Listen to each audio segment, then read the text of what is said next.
Hi, Grace. I never got the chance to thank you for all your help at our wedding. Thanks to you, it went perfect.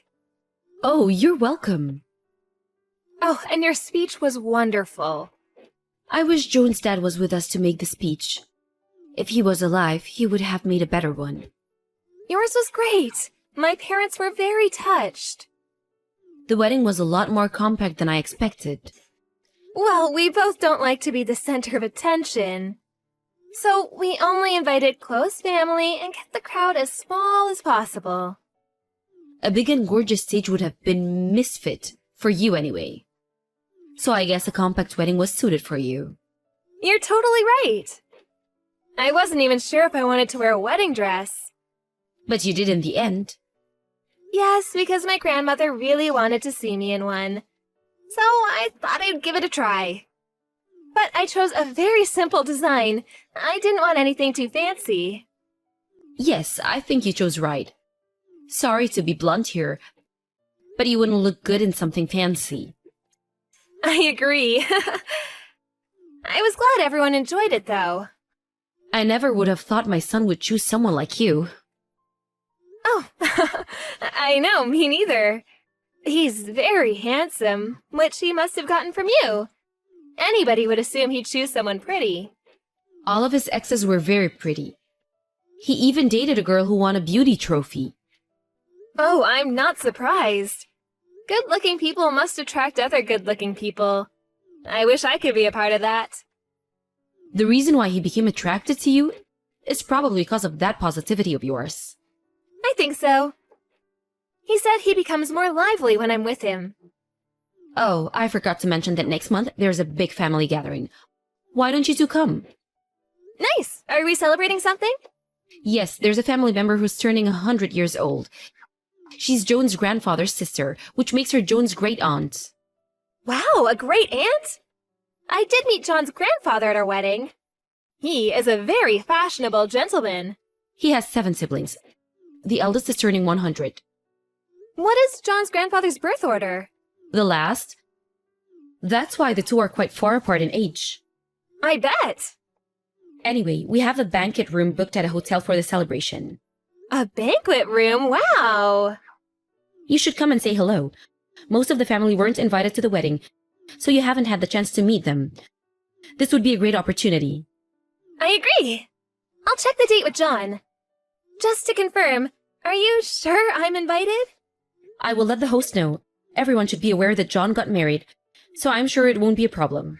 Oh, thank you. I look forward to seeing everyone. Good. I hope you get along with everyone.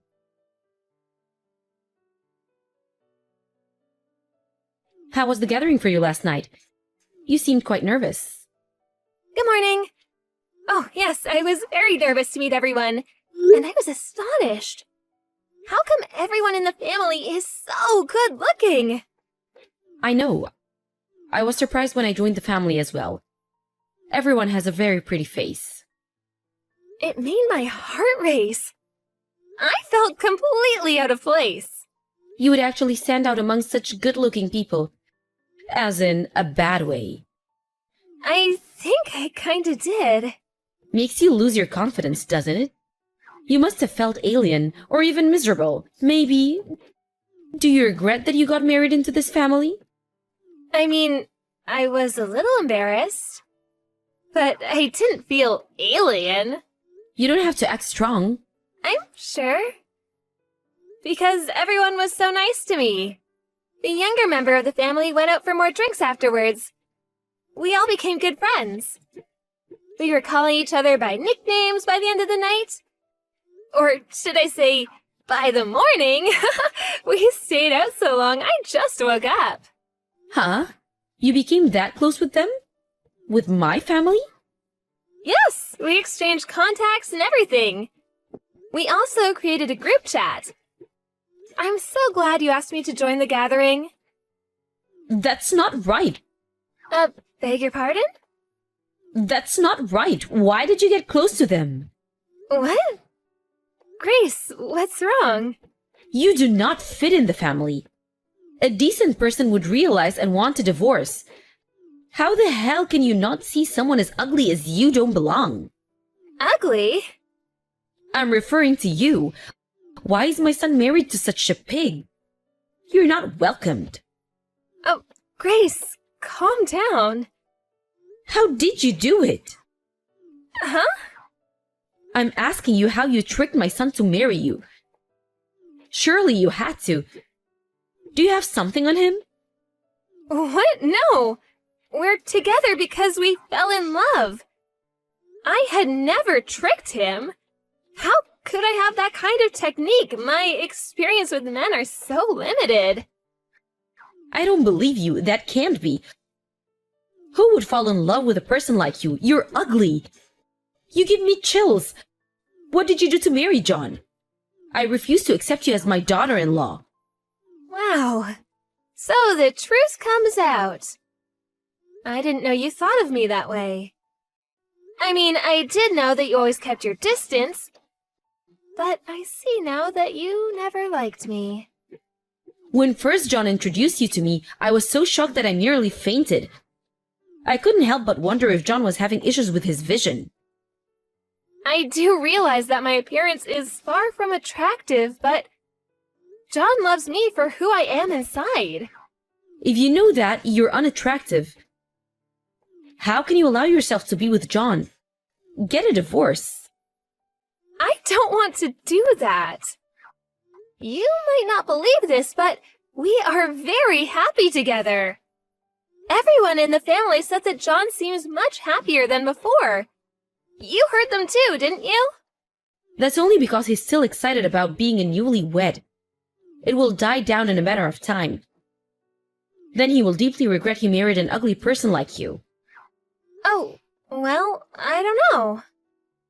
I am. He'll regret it for sure. If John doesn't want a divorce now, so be it. For now, though. You must be perfect at housekeeping. You're not good enough to be his wife, so at least be sure to take care of all the chores. That's the only thing you can provide him. Housekeeping? Duh, that's the least you can do. Okay. I'm not very good at housekeeping, but I'll do my best.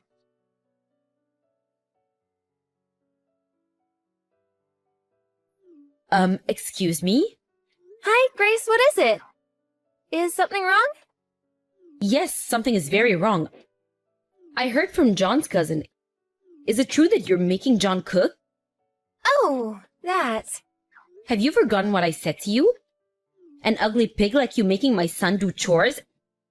It's unbelievable. We help each other with chores since we both work.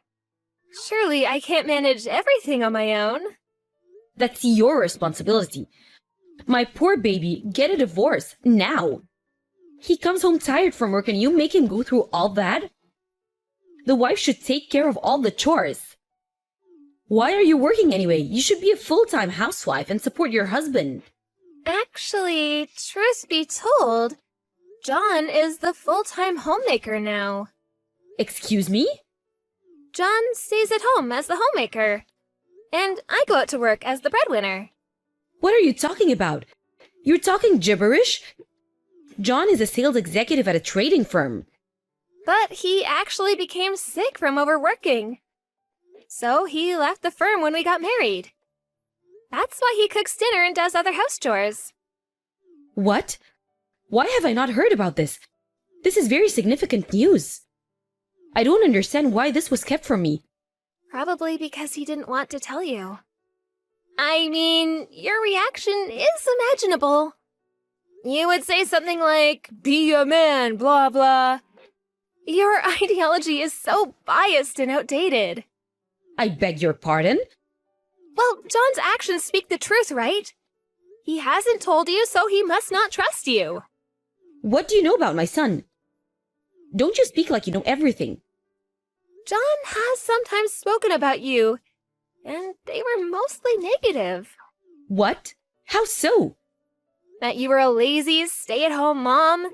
You never worked and yet spent so much of what your husband had earned without even doing any house chores.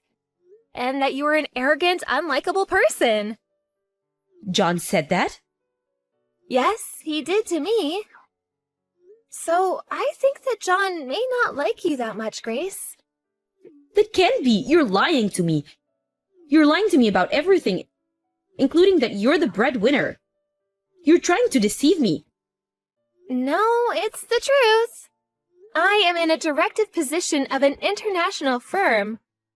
I make plenty to pay for the both of us. That's not reason enough for my son to be a homemaker. John didn't like working in an organization. He really hated his environment where he had to show up at this office every day. He worked for his living, but one day his heart couldn't tolerate it anymore. There was even a time when he physically could not take a step forward while he was headed to his office. It was that bad for him? Yes, it was. When I first met him, he was not in a good condition. We became close because I was giving him advice about work.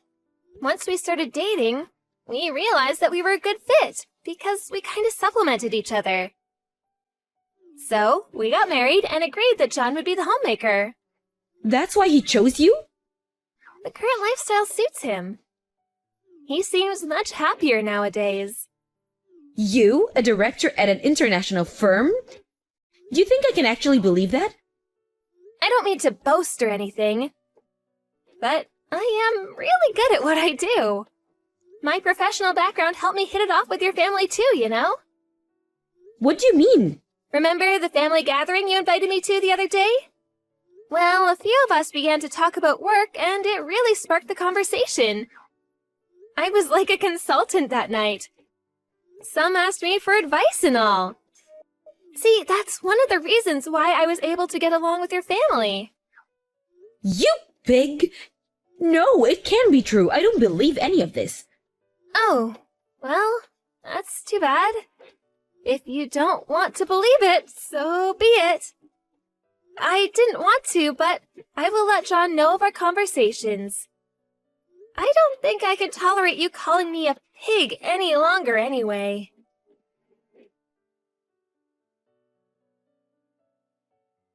Everyone is out of their minds. Why does everyone have your back? Why am I the one getting scolded? I heard you got told off by some of your family. What did you expect after being so disrespectful to me? Just because you're my mother-in-law doesn't give you the right to say things like that. How the hell did you trick everyone to like you?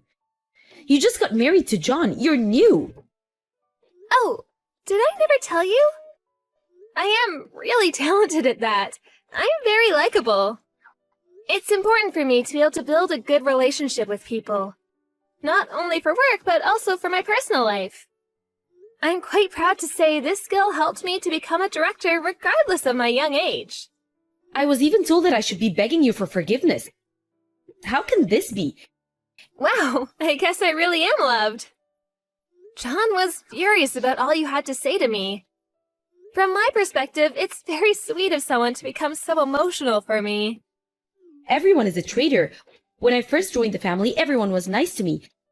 They treated me so well, saying how glad they were to see such a pretty bride.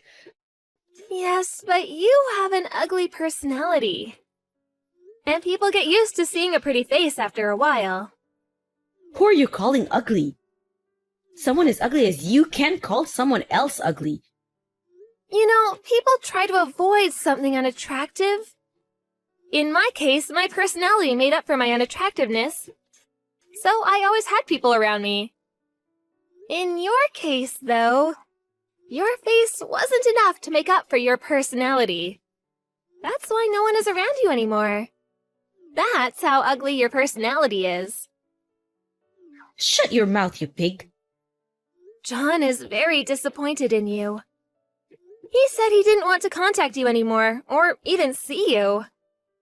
What? He can't cut me loose like that. You don't mean he's leaving his old mother? Honestly, we both don't want anything to do with you. It's so unfortunate. All your family are so nice. How did you end up like that? Don't talk to me like you know better. I will not take that from you.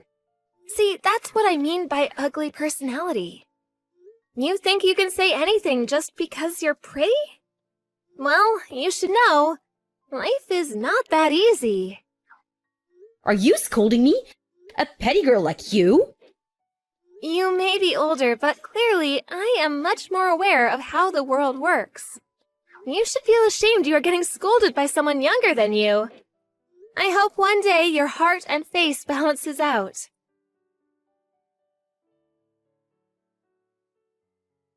Grace was not able to redeem herself from her bad reputation in the family. On the contrary, John and I became even closer with the other family members. Grace couldn't stand it, so she stopped contacting everyone, hoping that somebody would worry and eventually call her. But no one did. Grace became desperate and wrote a letter to John, claiming he should be worried about her. The only way she could contact him was through a letter because he was ignoring all her messages. But that letter too was torn and thrown away by John.